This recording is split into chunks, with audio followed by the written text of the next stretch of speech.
ছোটবেলায় স্বদেশবাবুর কাছে ভূগোল পড়তাম। প্রথম দিন একটা ধারালো লেড পেন্সিল হাতে ধরিয়ে দিয়ে তিনি আমায় ভারতবর্ষ আঁকতে বলেছিলেন। আঁকবো কি, লেড পেন্সিলের শীষ হাতে ফুটে একেবারে রক্তারক্তি। সেই থেকে ভূগোলে আমার ভীষণ ভয়, আরও ভয় মানচিত্রে। মানচিত্র মানেই আমার কাছে ধারালো লেড পেন্সিল। বাবার জ্যাঠাইমা ছিলেন পদ্মাপাড়ের মেয়ে। তার একটা নিজস্ব ভূগোল ছিল, 43 থেকে অপরিবর্তিত। তগ মানচিত্র বুঝি না মনি, রংপুর কুস্তিয়ারে তোরা কইস বিদেশ, আমাগো বাপের বাড়ি বিদেশ হয় কমনে। ঠাকুমার কাছে চোখ বুঝে আব্বাসুদ্দিনের সেই পাখির গল্প শুনতাম।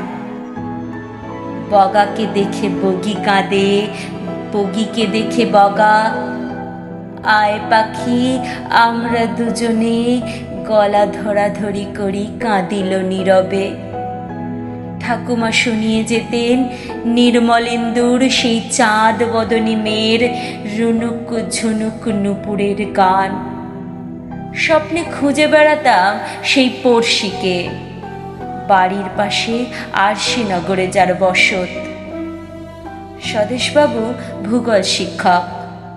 তিনি শিখিয়েছিলেন সূক্ষ্ম ধারালো লেড পেন্সিল দিয়ে একটা নিখুঁত ভারতবর্ষ আঁকতে।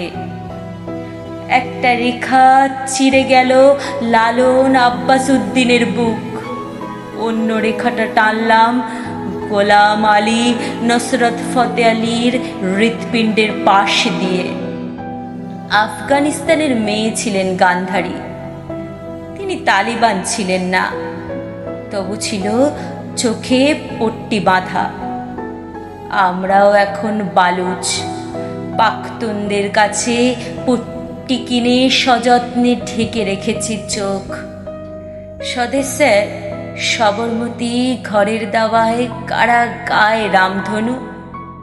গুজরাট আজ সমী বৃক্ষ কি, লুকোনো কালের তৃণ। কাশ্মীর থেকে কন্যাকুমারীর বিস্তীর্ণ এই মাটিতে একটা 10x10 বস্তি কি খুব বেশি?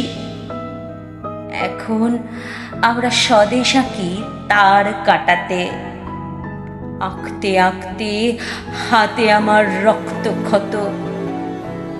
স্বদেশ মানে কাঁটার বেড়া, লেড পেন্সিল। স্বদেশ মানে রক্ত ঝরা অবিরত।